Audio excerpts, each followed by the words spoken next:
This clip is brought to you by SaveWithConrad.com.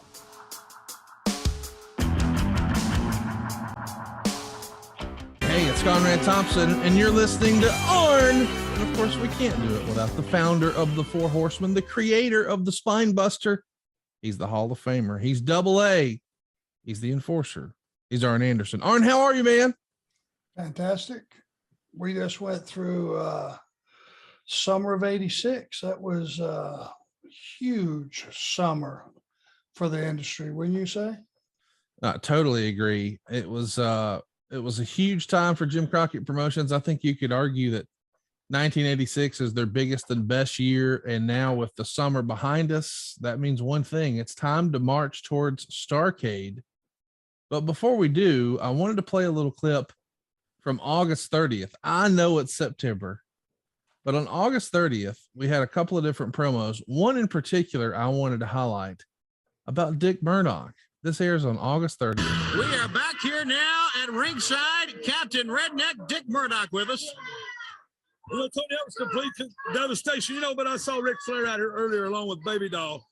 And, I seen him stand out here. If you took Baby Doll and you put her out on my farm, out on my ranch here in Canyon, Texas, and put them around there with our horses, our quarter horse, she had her head down grazing, and you looked out there to see which one of the mares you wanted to pull up, and just looking at them from the backside, you couldn't tell which one was the mare and which one was Baby Doll. Now, she's got on the wrong side of the fence. Uh-oh. Here's Ric Flair, the world champion. Here are the Four Horsemen. And James J. Dillon. Let me just say something to you in all fair warning. A lot of guys have walked out here and made the mistake of jacking around with the Four Horsemen. And you know what happens to them? They get hurt real bad. Let me tell each one of you clowns one thing. One-on-one, I'll take on any of you, but there's four of you. I want you to stack on. One-on-one. Come on, let's go. Come on. Okay, there he goes to the ring. Look what they have waiting for him. So in the ring, it's Magnum, Ron Garvin, and Dusty, and it's a Pier 6 brawl. Dick Murdoch and all eight are in the ring right now. JJ and Baby Doll not going anywhere. No, they are not. Well, we're at the end of our program. We have to go. No, we gotta go. Yeah. All right, ladies and gentlemen, put in the ring. Dusty Rhodes, Magnum TA, Ron Garvin, Dick Murdoch, Holy Arn Anderson, Tully Blanchard, Ric Flair. They're battling it out. See you next week, fans. Look at them go. Rights and lefts everywhere. Man, how fun was David Crockett? Was he having fun or what? Yeah, I've learned since we've been going back through this, and I've been getting a chance to actually listen and hear about the content and the excitement in his voice. David sells chaos better than anybody, I think.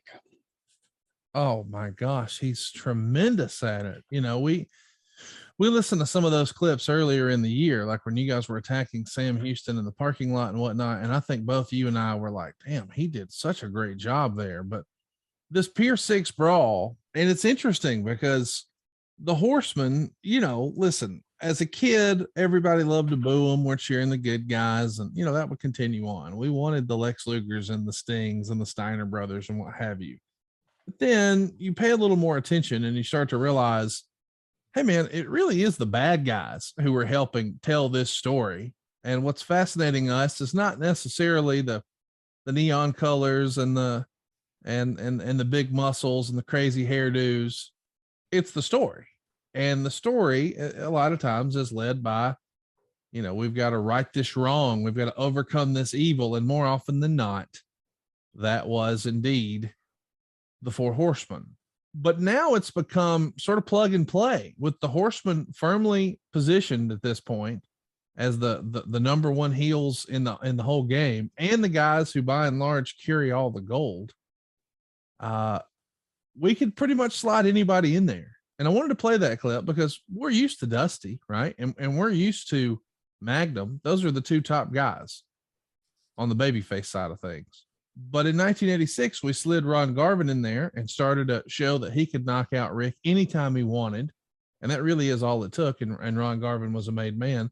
But now we're even trying the association with Dick Murdoch, who obviously is a longtime friend of Dusty Rhodes. But the Horsemen created so many opportunities to help make guys a new guy into the promotion, a guy who's looking for one last run, a guy who's trying to make a name for himself.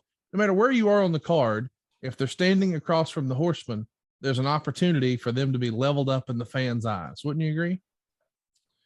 Absolutely. 100%. And we knew our job. And the fact is, is if you're a champion and you hold a championship and you get enough TV time to go in there and kick somebody's ass that you should, that's enhancement talent. And then you get the interview time to talk about what you just did. If you have ability and talent and you're smart enough to know what you're doing, which we all did, you can make a whole lot of people because you got those things in place, being a champion, having interview time, winning every week on TV, all those things play into now being able to take that and transfer it to whoever you want to make. And that's what the situation was with Murdoch would have been. I feel strongly that saving money is important. If it's not something we worry about now, boy, we are really going to worry about it later.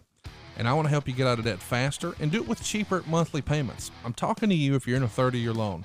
Now is the time to take years off of your loan. We're routinely helping our listeners cut 5, 10, even 15 years off their loan. And you can do this without perfect credit, with no money out of pocket. You've just got to start at savewithconrad.com. You're going to be doing a TV taping in WTBS, of course, Atlanta. You'll be in singles action against Jack Jackson. What a name that is. That doesn't sound made up at all. On September 14th. That night, you're in Cleveland, Ohio, working with Dick Murdoch. We've talked a little bit about Dick. Why don't you think he was a bigger hit in this run? I mean, a really talented guy. I guess some people would argue that at times he didn't take the business as seriously as he could or should. But he is, in this era, perceived as being one of the boys and a really talented performer. And it felt like, we're letting him brush up against Dusty and Magnum, but it doesn't really catch fire. Do you think that was a timing thing, or was he just not as into it as maybe he could have been? Well, I think it might have been perceived that Dick was old. I got you. It was a young man's business at that time. And you had, you had the rock and roll, you had the Magnum, you had the Road Warriors, you had these bodies, these good looking guys, good looking athletes. And, Dick kind of looked like just an older guy that was at the end of his career. And really he was, but he could still perform and he could still entertain. And I think, I just don't think he came in. I think he was maybe 10 years too early. It's just interesting. He's a year younger than Dusty. He's several years younger than Ole, maybe 5 years. But I hear you. It just feels weird. It's super fun to look back and realize, hey, that's exactly what they were doing. Hey, it's Conrad Thompson. Thanks for checking out the podcast here on YouTube. Be sure to hit the subscribe button and the notifications bell so you get a notice anytime we upload some new content.